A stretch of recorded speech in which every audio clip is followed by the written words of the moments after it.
Hey everybody, this is that drummer guy Josh Runquist, and I'm here with the guys from Native Construct who just did an amazing set at PRogPower USA 2015. How are you guys doing?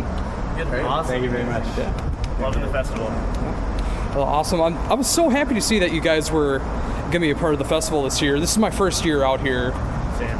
And of course you guys weren't on the original lineup, but I was so happy to see that you guys were able to make it work. So did it just come about from an email, or how'd you get on here? Yeah, it was, we originally got an offer to play the midweek Mayhem night, and because there was some other bands that had to drop out. And someone, I don't know, the album found its way to Glenn somehow, and he was really into it and wanted to see if he could get us on here somehow, but midweek Mayhem slot just wasn't going to work out for us, but someone else had to drop off of the Friday night lineup, and for visa issues probably, because that's just such a problem for foreign bands in general. But yeah, so we got another offer from them. We just got an email from Milton, and to do this Friday, and we're like, oh yeah, this worked out, and we're super happy that it did. So it's such an awesome opportunity to play here. Yeah, absolutely. And I thought you guys were the perfect opening band to do the Friday and Saturday shows. Thank you. Yeah, it's like I got the promo for Quiet World, which is currently my #1 album of 2015 so far. Oh my God, that's awesome. Thank you. Not a problem. It's just, you guys are doing exactly what I've been wanting to hear a band do for quite some time. Oh, yeah. And of course, some people listening to this interview may not be too familiar with you guys. Can you go a little bit into how you guys started and got the sound that you have now? Well, we started actually in the fall of 2011. The original members all met as young freshmen coming into Berklee College of Music in Boston. And we sort of were just having some fun on the sides when we were taking a break from our schoolwork. And we heard some music, did some jamming, and eventually we decided that we found the heading we were interested in pursuing more seriously. So we sort of buckled down and actually ended up doing a full album with it. So that was the beginning of that, and we've just been working since. Yeah. Miles and I have been playing music together since like 3rd grade. We grew up together back in North Carolina, and we both came to Berklee together. We're the last two from the original group that came together. It was a bunch of kids when we first got to Berklee, and we had plans to do a prog metal band when we got to Berklee, just see who we could meet, who we could play with, and and our ideas just came from everywhere. I mean, we've been into prog metal our whole lives. Since high school. We'd been playing classical music since we were little kids. We'd played in metal bands, prog metal bands in high school, and then after we got to Berklee, we were opened up to this whole new world of influences like jazz and various world musics, and those all found their way into the music somehow, I think. Oh, very cool. Yeah, I mean, again, that's what I love about you guys, is like, it's keeping it progressive metal, but there's so many different influences in there as well, and it all seems to all make sense as well. It doesn't sound like just like a hodgepodge or anything. It's like it all makes sense. Yeah, that's what we really tried to do. Like, part of our mission statement, I would say, is to try to do the weirdest things that we can get away with and still have it make sense. Really, we strive to be unique, but also not forced, Oh, absolutely. Yeah.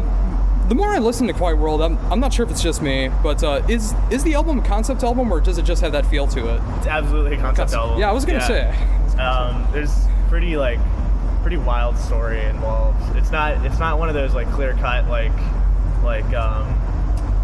concrete events that take place. I mean, there's a story that we had in mind while doing it, and the lyrics in most songs tell it. We let the music really do the most of the storytelling. A lot of the songs are very heavily programmatic, just because we wanted like a sense of like a story to carry the music as well as the music carrying the story. So they kind of came about actually at the same time as we were writing the album. We kind of built the story around the music and the music around the story a little bit. And it actually all just kind of came from a theme that we came up with when we were writing Chromatic Aberration, which is the first song that we wrote that ended up on the album. We actually started writing that in fall 2011, way back then. Well, it's amazing to see like the progress over the years too, and then finally come to fruition in 2015. Thank you. would there be any music that wasn't tied to Quiet World from that time as well, or is everything that you guys been working on Quiet World? There's probably everything on Quiet World is everything that we're seriously working on as a group together. But I mean, individually, we all have stuff we do on the side for fun or for school or whatever. There's lots of school stuff. Yeah, there's a lot of music out there, but as for things that we all focused on specifically together, it's pretty much just the Yeah. Oh, very cool. So, with this being your first time at PRogPower, and of course your first time playing at PRogPower, how are you guys enjoying the festival? It's fantastic. It's been awesome. Yeah. Mind-blowing. Well, this is the first show that we've played to like such a receptive audience, I guess, for our music. It's the biggest show we've played so far. I mean, we're very new to performing live. We just got off of our first tour, and this is definitely the biggest show we've played so far. But the audience has been amazing. Like they're here to hear music like ours, and that's the first time we've really gotten to do, play this kind of music for people that are really into it. And it's just been the reception has been amazing. People are really into it. I think one of my favorite parts is like we were added to the festival late, so there aren't really a lot of people who are here specifically to see us. Right.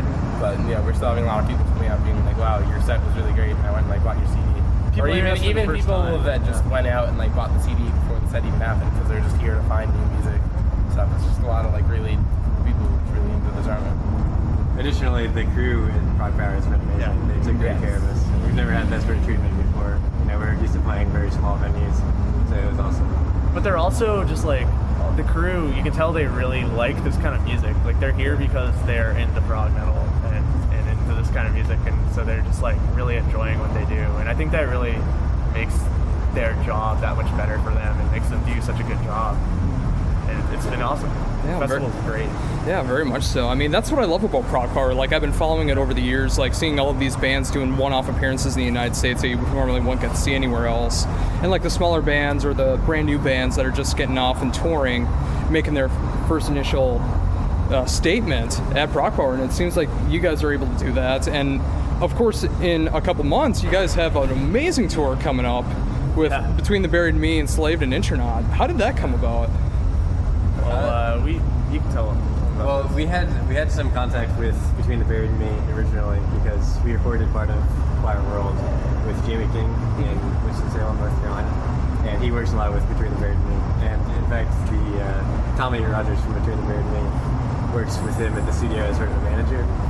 So he ended up hearing our music through there, and we had a little bit of contact with him over the internet because of that.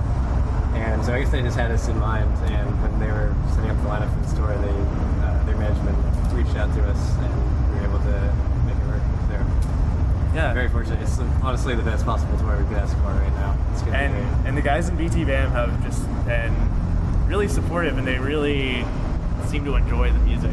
They've been talking about it lately a lot. And even before the tour was announced, honestly, they've been talking about how much they liked us, and that's just so surreal for us, at being such huge fans of that band. High school Rob never could have imagined that BTBAM would have been jamming our record. It's crazy. It's really awesome. Yeah, absolutely. I've been a fan of Between the Buried and Me since Silent Circus, so it's it's very cool to see a band of that caliber bringing out guys like you and bringing in black metal from Enslaved and Intronaut as well. It's almost like a PRogPower tour in a sense, because you're seeing all these different sides of progressive music going out on tour. Absolutely. It's going to be really fun. Oh, very cool. So is there any concrete plans for 2016 yet? Well, we're looking at some potential tours for next summer that we hope can happen. Nothing concrete yet. I think for right now we're going to see if anything comes up in the earlier months of the year. But if we're not playing live and we're not touring, we're probably going to get started heavily writing new stuff, most likely. So if we can do that, that would be cool. But honestly, we're just getting our first taste of touring, and it's been really great. So I wouldn't mind continuing with that. Oh, absolutely. And that's what I love about the Between the Buried and Me tour, because I won't have to drive 16 hours to PRogPower. You guys are going to be within 15 minutes of me in Minneapolis, which I really appreciate. Awesome. Fantastic. See you there. Oh, yes. So just hitting back to PRogPower, have you guys had any favorite bands that have played the festival so far? Honestly, I loved Anathema's set last night. Oh, they were amazing. Fantastic. These guys are just such great musicians, and their stage performance is just absolute professionalism. And I really look up to bands that can pull off a show like that. You know, I mean, they've got a lot of experience on us, but hopefully someday we're gonna feel like we're at that caliber. You know, that's my goal. And I've loved their music for years too. I'm also really looking forward to Angra tonight. Oh yeah, Sangra. And Fabio Leone doing vocals too. I mean, that's so cool too, from Rhapsody. Yeah. Well, awesome. Well, thank you guys for taking the time to do this interview. I mean, I've been a fan since the beginning of Mute. Like, once I first heard that, it's just like I was instantly sucking in. And just like everything throughout the album just like hit me in the right ways. And I think it has good potential to stay my #1 album for the rest of the year. Wow, that's fantastic. Thank you so much. Oh, not a problem. Before we wrap things up, is there anything else you'd like to mention or plug that I haven't brought up yet? The only thing I was just gonna say is when you were asking about concrete plans for next year, the only thing we actually do have concrete is that we'll be going to NAMM early this year. So if you're there, nice. come say what's up, hang out. Cool. Yeah, we're really excited to go to NAMM. Actually, none of us have ever been before, and we're all pretty much like music nerds and tech nerds, gear nerds in some way. So I'm excited to look at synths and stuff. I spent many years on the forums just looking at like pictures of all the new gear from NAMM. Like, oh, I wish I was there. Finally get to go this year. That's gonna be awesome. And just meeting so many great musicians there. Oh yeah, it's gonna be awesome. We're excited to take Kohawk so he can play guitar for us and impress people. Yeah, and there's so many great connections that you can make at NAMM too. Absolutely. I mean, it just opens so many doors if you can get in there. Yeah. That's gonna be awesome. Absolutely. Well, once again, thank you for taking the time to do this interview. Tremendous honor to be able to promote you guys and to play you guys on my radio show, and I can't wait to see you guys in a couple months in Minneapolis. Cool. Yeah. See you soon. Thank you. Yeah. Once again, that was the guys in Native Construct. Make sure to check out Quiet World, available now. And if they come anywhere near you, check out the Between the Buried Me, Enslaved, Intronaut, and Native Construct tour coming up this fall. This is That Drummer Guy, Josh Runquist. Thank you.